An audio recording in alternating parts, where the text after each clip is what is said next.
सर्द मौसम था, हड्डियों को कपकपा देने वाली ठंड। शुक्रवार का ऑफिस का काम कल ही निपट गया था। दिल्ली में उसका मसूरी आना असार्थक हो गया था। बॉस निश्चित ही उससे हो जाएंगे। श्रीनिवास खुद को काफी हल्का महसूस कर रहा था। माता पिता की वह इकलौती संतान थी। उसके अलावा दो छोटी बहनें थीं।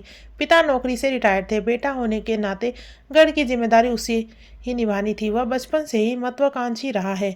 मल्टीनेशनल कंपनी में उसे जॉब पढ़ाई खत्म करते ही मिल गई थी। आकर्षक व्यक्तित्व का मालिक वो तो वह था ही।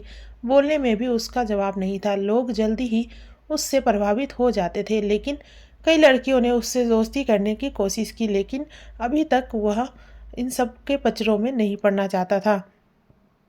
श्रीनिवास ने सोचा था मसूरी में उसे 2 दिन लग जाएंगे, लेकिन यहाँ तो एक दिन में ही काम निपट गया, क्योंकि न कल मसूरी घूमा जाए। श्रीनिवास मजे से गर्म कंबल में सो गया। अगले दिन वह मसूरी में के माल रोड पर खड़ा था, लेकिन पता चला आज वह टैक्सी व बसों की हड़ताल है। ऑफ इस हड़ताल को भी आज ही होना था। श्रीनिवास अभी सोच ही में पड़ा ही था कि एक टैक्सी वाला उसके पास आ कानों में फुसफुसाए, साहब कहाँ जाना है? अरे भाई, मसूरी घूमना था, लेकिन इस हड़ताल को भी आज होना था। कोई दिक्कत नहीं साहब, अपनी टैक्सी है ना। इस हड़ताल के चक्कर में अपनी वाट लग जाती है। सर जी, हम आपको घुमाने ले चलते हैं, लेकिन आपको एक मैडम के साथ टैक्सी शेयर करनी होगी। वे भी मसूरी घूमना चाहती है। आपको कोई दिक्कत तो नहीं? ड्राइवर बोला। कोई चारा भी तो नहीं। चलो, कहाँ है टैक्सी? ड्राइवर ने खुद दूर खड़ी टैक्सी के पास खड़ी लड़की की ओर इशारा किया। श्रीनिवास ड्राइवर के साथ चल पड़ा। हेलो, मैं श्रीनिवास दिल्ली से। हेलो, मैं मनामी लखनऊ से। मैडम, आज मसूरी में हम दो अनजानों को टैक्सी शेयर करना है। आप कंफर्टेबल तो रहेगी ना? ओहो, थोड़ा अनकंफर्टेबल लग तो रहा है, पर इट्स ओके।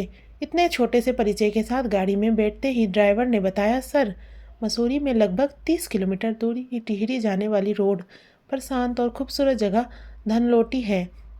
आज सुबह से ही वहाँ बर्फबारी हो रही है। क्या आप लोग वहाँ जाकर बर्फ़ का मज़ा लेना चाहेंगे? मैंने एक प्रश्नवाचक सी निगाह मनामी पर डाली तो उसकी भी निगाह मेरी तरफ ही थी। दोनों की मौन स्वीकृति से ही मैंने ड्राइवर को धनौल्टी चलने को हाँ कह दिया। गूगल से ही थोड़ा बहुत मसूरी और धनौल्टी के बारे में जाना था। आज प्रत्यक्ष रूप से देखने का पहली बार मौका मिल रहा है। मन बहुत ही कुतूहल से भरा था। खूबसूरती कटावदार पहाड़ी रास्ते पर हमारी टैक्सी दौड़ी रही थी। एकाएक पहाड़ की चढ़ाई वाला रास्ता बहुत ही रोमांचक बट लग रहा था। बगल में बैठी मनामी को लेकर मेरे मन में कई सवाल उठ रहे थे। मन हो रहा था कि पूछूं कि यहाँ किस सिलसिले से आई हो, अकेले क्यों हो, लेकिन किसी अनजान लड़की से एकदम से यहाँ सब पूछने की हिम्मत नहीं जुटा पा रहा था। मनामी की गहरी बड़ी बड़ी आंखें उसे और भी खूबसूरत बना रही थी। न चाहते हुए भी मेरी नज़रें बराबर उसकी तरफ उठ जाती है। मैं और मनामी बीच बीच में थोड़ा बातें करते हुए मसूरी के अनुपम सौंदर्य को निहार रहे थे। हमारी गाड़ी कब एक पहाड़ से दूसरे पहाड़ पर पहुंच गई, पता ही नहीं चला। कभी कभी जब गाड़ी को हल्का सा ब्रेक लगता और हम लोगों की नज़रें खिड़की से नीचे जाती, तो गहरी खाई देखकर दोनों की सांसें थम जाती। लगता कि जरा सी चूक हुई तो बस काम तमाम हो जाएगा। जिंदगी में आदमी भले कितनी भी ऊंचाई पर क्यों ना हो, पर नीचे देखकर गिरने का जो डर होता है, उसका पहली बार एहसास हो रहा था। अरे भाई ड्राइवर साहब, धीरे जरा संभल कर। मनामी मौन तोड़ते हुए बोली। मैडम, आप परेशान मत होइए, गाड़ी पूरा कंट्रोल है मेरा। अच्छा सर जी, यहाँ थोड़ी देर के लिए गाड़ी रोकता हूँ। यहाँ से चारों तरफ का काफ़ी सुंदर दृश्य दिखता है। बचपन से पढ़ते ही थे कि मसूरी पहाड़ों की रानी कहलाती है। आज वास्तविकता देखने का मौका मिला है। गाड़ी से बाहर निकलते ही हाड़ कंपा देने वाली ठंड का एहसास हुआ। चारों तरफ से धुएं जैसे उड़ते हुए कोहरे को देखने से लग रहा था मानो हम बादलों के बीच खड़े होकर आंख मिचौली खेल रहे हो। दूरबीन से चारों तरफ नज़र दौड़ाई तो सोचने लगे, कहाँ थे हम और कहाँ पहुँच गए।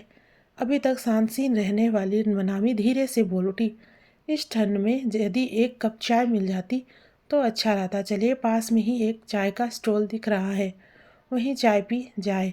मैं मनामी से बोला। हाथ में गर्म दस्ताने पहनने के बावजूद चाय के प्याले की थोड़ी सी गर्माहट भी काफ़ी सुकून दे रही थी।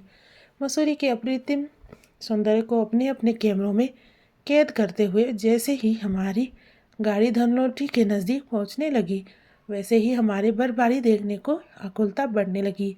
चारों तरफ देवदार के ऊंचे ऊंचे पेड़ देखने को लगे थे जो बर्फ से आच्छादित थे। पहाड़ों पर ऐसा लगता था कि जैसे किसी ने सफ़ेद चादर ओढ़ा दी हो। पहाड़ एकदम सफ़ेद लग रहे थे। पहाड़ों की ढलान पर काफ़ी फिसलने लगी थी। बर्फ गिरने की वजह से कुछ भी साफ साफ नहीं दिखाई दे रहा था। कुछ ही देर में ऐसा लगने लगा मानो सारे पहाड़ों की प्रकृति ने सफ़ेद रंग से रंग दिया हो। देवदार के वृक्षों के ऊपर बर्फ जमी हुई पड़ी थी जो मोतियों की तरह अपरिमित आभा बिखेर रही थी। गाड़ी से नीचे उतरकर मैं और मनामी भी गिरती हुई बर्फ पर भरपूर आनंद ले रहे थे। आसपास अन्य पर्यटकों को भी बर्फ में खेलते कूदते देखकर बड़ा मजा आ रहा था। सर, आज यहाँ से वापस लौटना मुमकिन नहीं होगा। आप लोगों को यही किसी गेस्ट हाउस में रुकना पड़ेगा। टैक्सी ड्राइवर ने हमें सलाह दी। चलो, यह भी अच्छा है, यहाँ के प्राकृतिक सौंदर्य की ओर अच्छी तरह से एंजॉय करेंगे। ऐसा सोचकर मैं और मनामी गेस्ट हाउस बुक करने चले दिए। सर, गेस्ट हाउस में इस वक्त एक ही कमरा खाली है। अचानक बर्फबारी हो जाने से यात्रियों को संख्या बढ़ गई है। आप दोनों को एक ही रूम शेयर करना पड़ेगा, ड्राइवर ने कहा। Room share? दोनों की निगाहें प्रश्न भरी हो कर एक दूसरे पर टिक गई। कोई और रास्ता न होने के से फिर मौन स्वीकृति के साथ अपना सामान गेस्ट हाउस के उस रूम में रखने के लिए कह दिया। गेस्ट हाउस का वह कमरा खास बड़ा था। डबल बेड लगा हुआ था। इससे मेरे संस्कार कहल है या अंदर का डर, मैंने मनामी से कहा। ऐसा करते हैं, बेड अलग अलग करके बीच में टेबल लगा देते हैं। मनामी ने भी अपनी मौन सहमति दे दी। हम दोनों अपने अपने बेड पर बैठे थे। नींद न मेरी आंखों में थी न मनामी की। मनामी के अभी तक के साथ से मेरी उसके से बात करने की हिम्मत बढ़ गई थी।